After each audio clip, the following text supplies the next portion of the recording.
नमस्कार। 2024 साधारण निर्वाचन में समानता संगठन प्रथम थर पर वासुदेवपुर विधानसभा निर्वाचन मंडली में आम एक प्रार्थी देता लक्ष्मीकांत परिडा नेतृत्व से आम निर्वाचन लड़ा जाता।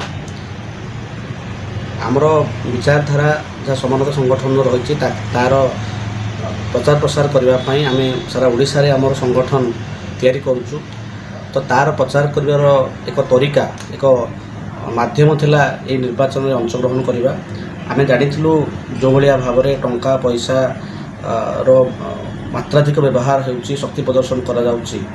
ए भलिया परिस्थिति रे इलेक्शन रे जितिबा संभव नुह हेले मध्य आमर विचारधारा जो लोक पाखरे वर्तमान परिस्थिति रे आम पहुँचापी चाहूँ तो से पाखे पहुँचापी से उद्देश्य आमर ये निर्वाचन प्रचार आम करूँ जे अंततः किसी लोकों पाखे जो मैंने कि यही टंका पैसा शक्ति प्रदर्शन शक्ति प्रदर्शन को अनाग्रह करुँच से पाखे आम कथा पहुँचा निहाती आवश्यक। से उद्देश्य आम सारा ओडिशा रे विभिन्न प्रक्रिया अवलंबन करके कथा पहुँचाऊँ एवं तत्सहित तार एक अन्य एक प्रक्रिया भाव में आम ये निर्वाचन अंशग्रहण करूँ।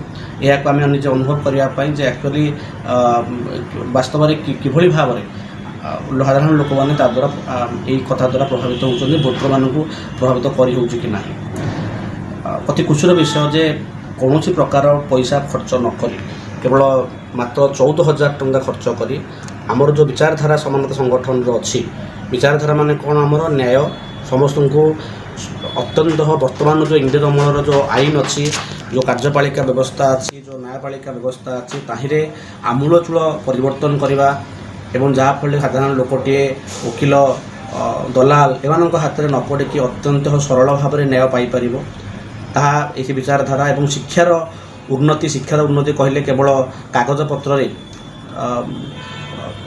कोठा बिल्डिंग करदे कलर मारिदे शिक्षार उन्नति हेब ना बरं प्रत्येक पिला किभली भाव में ओडिशा रे कहबा गले अष्टम नवम पिला मानक मिशन फेरण आसुना तो किभली भाव में 5-10 वर्ष भितर शिक्षार उन्नति करा दशम रे पास हार बढ़ाई देले कागज पत्र तो शिक्षार उन्नति होनी किभली भाव में तांकर क्वालिटी को इम्प्रूवमेंट करा तो से दिगरे आमर जो विचारधारा अच्छी मोटामोटी विचारधारा अन्य समानता लोक मान आर्थिक समानता स्वास्थ्य क्षेत्र में मागणा स्वास्थ्य सेवा कि समानता हम सामान क्वालिटर शिक्षा स्वास्थ्य मैंने पाइबे ये सब विचारधारा आमर अच्छी। तो यह सब प्रसंग करके सारा ओडिशार जो भाया ये लोक मानू जो मैंने ये वर्तमान व्यवस्था राजनैतिक व्यवस्था अस्तव्यस्त होकर पाखे पहुँचे उद्देश्य था। तो ये वासुदेवपुर निर्वाचन मंडली में आम एक प्रयोग करूँ जे आम जो लोक मान पाखे पहुँचू से आमर कथा को भोट आकार परिणत कर 14,000 टंका खर्च करके आम मात्र वासुदेवपुर निर्वाचन मंडली 5% भोटर पाखे हुए तो पहुँची थी। तो सी भितर आम तो डाकबाजी में प्रचार कर सफल हो नु तो सी मध्य आमको पाखापाखि 250 जन लोक जे कि यही टंका पैसा मद मांसर राजनीतिर ऊर्धक उठिकी केवल आमर विचारधारा कागज को पढ़ी अनुभव करके भोट देते।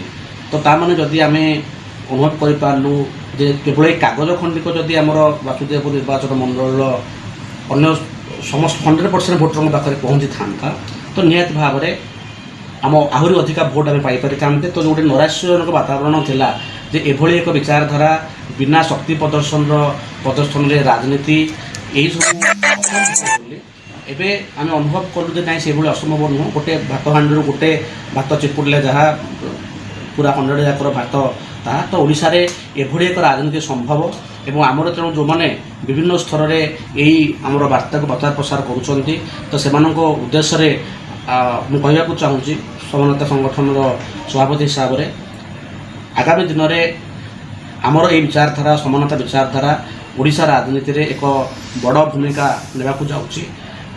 29 मसीह आम पंचायत इलेक्शन अंशग्रहण करवा आम पौरपालिका इलेक्शन अंशग्रहण करवा एवं 29 मसीह आम 147 जाक जगार आमर कैंडिडेट्स दबा एवं विधायक कैंडिडेट्स दबा दरकार पड़े एमपी कैंडिडेट्स दबा एवं देखिए आमर यही जो विचारधारा जे बिना शक्ति प्रदर्शन राजनीति कागज ଠିକ୍ ଅଛି ଆମେ କେବଳ କାଗଜ ବାଣ୍ଟିଲେ ସବୁ ଲୋକଙ୍କ ପାଖରେ କିଭଳି ଆମର ବାର୍ତ୍ତା ପହଞ୍ଚିବ ଏବଂ ସାମାନ୍ୟ ଡାକବାଜି ଯନ୍ତ୍ରରେ ଆମର ବାର୍ତ୍ତା ପହଞ୍ଚିବ। ଆମର ପୁରା ବିଶ୍ୱାସ ଲୋକମାନେ ଏଇ ଯେଉଁ ଶକ୍ତି ପ୍ରଦର୍ଶନ MLA MP ମାନେ କରୁଛନ୍ତି, ରାଜନୈତିକ ଦଳମାନେ କରୁଛନ୍ତି, ତାର ଭିତସ୍ପୃହ ହୋଇକି ଅଛନ୍ତି। ତ ଆମେ ବିନା ଏବଂ ତାଙ୍କ ଶକ୍ତି ପ୍ରଦର୍ଶନ ଦ୍ୱାରା ସାଧାରଣ ଲୋକମାନେ ନିଜକୁ ଶକ୍ତିହୀନ ଅନୁଭବ କରୁଛନ୍ତି।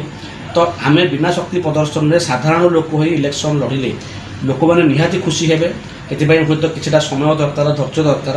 ଆମେ ସେ ସବୁ ସମ୍ବଳକୁ ବ୍ୟବହାର ଏବଂ କିଛିଟା ପଇସା ଦରକାର। ଆମର ଲିକ୍ରେଟ୍ ଛାପିବା ସବୁ ଲୋକରେ ପହଞ୍ଚିବା, ଡାକବାଜି ଯନ୍ତ୍ର କିଛିଟା ବ୍ୟବହାର ହେବା ଦରକାର ଲୋକଙ୍କ ପାଖରେ ଆସିଲେ ଆମ କଥା ପହଞ୍ଚିବା ପାଇଁ। ବାସ୍ ଏତିକି ପହଞ୍ଚିବା ପାଇଁ 147 ଯାକ ନିର୍ବାଚନ ମଣ୍ଡଳୀରେ ଏବଂ ପଞ୍ଚାୟତ ଇଲେକ୍ସନରେ, ରୁରାଲ୍ ଇଲେକ୍ସନରେ ଯାହା ଦରକାର ଆମେ ତାହାର ଲୋକମାନଙ୍କଠୁ ଚାନ୍ଦା ଆମେ ଆହ୍ୱାନ କରୁଛୁ ଏବଂ ଆମର କିପରି ଅଧିକରୁ ଅଧିକ ଲୋକ ଆମେ ସାମିଲ ହେବେ ତାକୁ ଚେଷ୍ଟା କରୁଛୁ। ଏବଂ ଏଇ ଯେଉଁ ଇଲେକ୍ସନର ଫଳାଫଳ ଯେଉଁ 250 ଜଣ ଭୋଟର ଅଚିହ୍ନା, ଆମକୁ ସେମାନେ ଆଦୌ ଚିହ୍ନି ନାହାନ୍ତି, କେବଳ ଆମ କାଗଜ ପଢ଼ିକି ଭୋଟ୍ ଦେଇଛନ୍ତି। ତ ସେମାନଙ୍କୁ ମଧ୍ୟ ଆମେ ଧନ୍ୟବାଦ ଜଣାଉଛୁ ଏବଂ ସେଭଳିଆ ଲୋକ ପ୍ରତି ୱାର୍ଡ଼ରେ, ପ୍ରତି ପଞ୍ଚାୟତରେ, ପ୍ରତି ବୁଥରେ ଅଛନ୍ତି। ନିଶ୍ଚିତ ଭାବରେ ଏହା ଆମର ଭରସା ହେଇଛି ଏବଂ ତାକୁ ପାଥେୟ କରିକି ଆମେ ନିହାତି ରୂପରେ ଆଗାମୀ ଦିନରେ ଆମର ରଣନୀତି କରିବୁ ଏବଂ ଏହା ହେଉଛି ଆମର ରାଜନୈତିକ କର୍ତ୍ତବ୍ୟ। ଧନ୍ୟବାଦ।